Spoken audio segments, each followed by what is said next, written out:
I do not touch the coffee. It's more to do with where the water's kept. I've never seen them clean the coffee pots. If a flight attendant's not doing it, don't do it.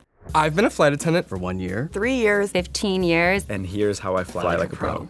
Always have wet wipes with you. Wipe down those tray tables. Just trust me. I go to my seat with these Clorox wipes and I make sure I wipe down the seat from top to bottom and from the tray table because, truthfully, you never know who was sitting there before. The grossest thing I've seen is someone putting their feet up on a tray table, which is another reason I will never use a tray table. I've actually had someone stand up, their pants fall down, and they have sat back down in the seat without pulling their pants back up.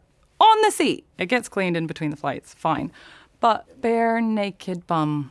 I do not touch the coffee. It's more to do with where the water's kept. I've never seen them clean the coffee pots. The filtered water is not the cleanest. If a flight attendant's not doing it, don't do it. I have heard rumors about the ice being dirty. I'm here to debunk that. You can drink the ice. I ignore the rumors. I don't want to know. I drink it all the time. It's fine. It's in bags. Nothing happens. And I do try to avoid carbonated drinks because a lot of times the pressure on the airplane and you'll just feel like your stomach just like bloating and bloating and bloating. So I personally don't eat airplane food because I know too much about airplane food. There is a lot of sodium in the airline food. My ankles would be so swollen because of all the salt that's in the food. Let's just say if the ingredients list is longer than a CVS receipt, then you may not want to put that into your body. Also, if it expires a year from now and it's an egg sandwich, maybe you should be asking some questions. There's a lot of preservatives in the food that we serve to these passengers. There could be a beef steak with potatoes and some string beans, but it has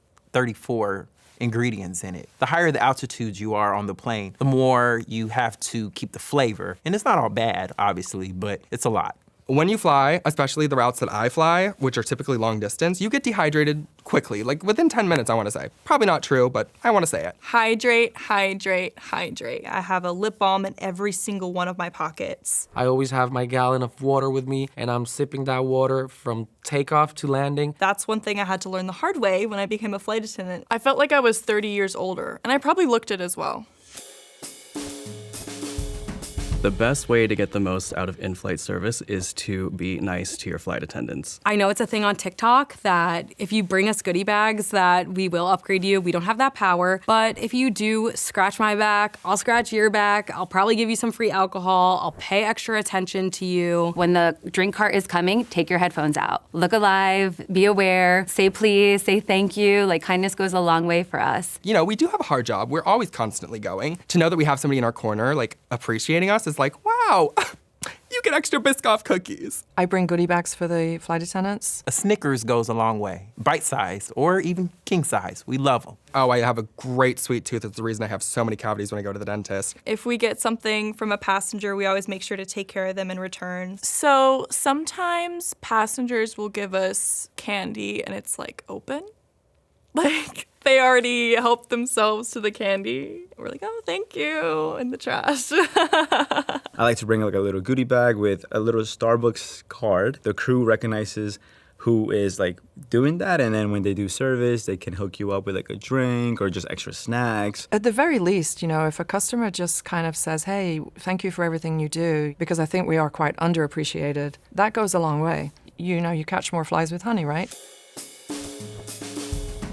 Bring a blackout eye mask. So if you're sitting in an aisle seat and the person in the window wants to just gander at the sun for the whole flight, you can still get your Z's in and they can still take their sun time. Do not wear wireless earbuds on the plane. I have had so many passengers who have lost their earbuds on the plane from turbulence, and those planes are black holes for AirPods. Wear compression socks. They are very good for your overall circulation, and they help prevent varicose veins. I've seen some old senior mamas with them. It's not a cute look. Listen, sunscreen up in the air is a real thing, people. You're closer to the sun. Make sure you wear your sunscreen on a plane. Oh, I always got a full-size thing of lotion. Never want to be looking ashy on planes. It's not a good look. I do not outsource my comfort. I bring my own snacks. I download Netflix. I download Spotify.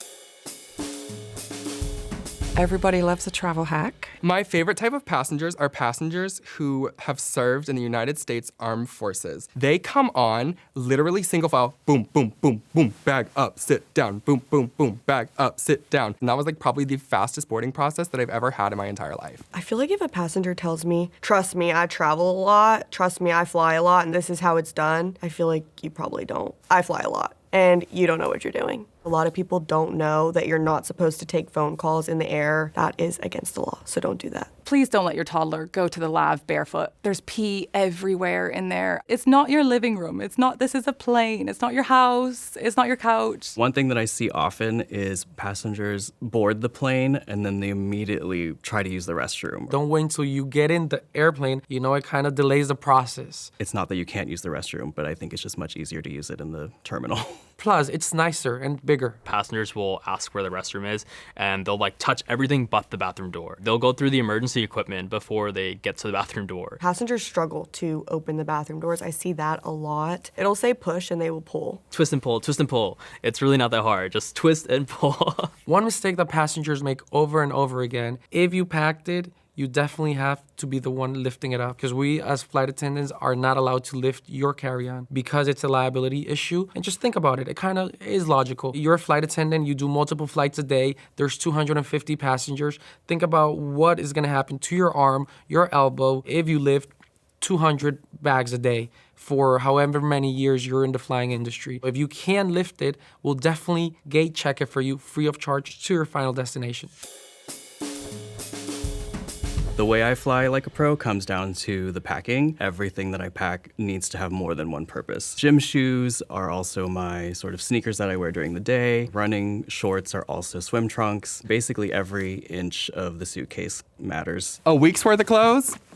I can fit it in here. 2 to 3 pairs of shoes and a week's worth of clothes. My hack to fit it into this bag is to roll your clothes. Roll them up and space bag it. Literally a game changer. Compression packing cubes. Get them. They will change your life. Vacuum seal bags. In my carry-on, I have portable self-heating water bottle. I can always have hot water when I want it. Oh, I always pack extra underwear in my carry-on. I know that sounds like kind of silly, but I have gotten derailed off my travel plans a few too many times and was left literally like blow drying my underwear in the sink. I also try to pack like my portable charger because you don't know if your seat is gonna have an outlet in it. And if it does, it might not always work. I make sure to pack snacks in my carry-on bag because in the event of turbulence, flight attendants are unable to make it through the aisle with those heavy 200-pound cards. One took my knee out that hit me the wrong way, and I had an occupational injury that it just destroyed my knee because it hit my knee sideways. So I make sure that I have my snacks ready just in case. I always put air tags in my carry-ons and in my checked bags. Checked luggage gets lost a lot, and I know that that can make people freak out, but I promise you the airline will find your luggage if they lose it. You never know when you're gonna get stuck somewhere. Yeah, I definitely need to have extra underwear, extra socks. I always carry a sewing kit because you never know when a button's gonna pop off. If you're going on a long vacation, I would just check an empty bag and I would buy clothes while I was there and put everything that I think that I would absolutely need to wear in a carry-on backpack. Any little thing goes a long way. So if you just come on and you're kind and you communicate with us, I promise you that your in-flight experience will be so much better.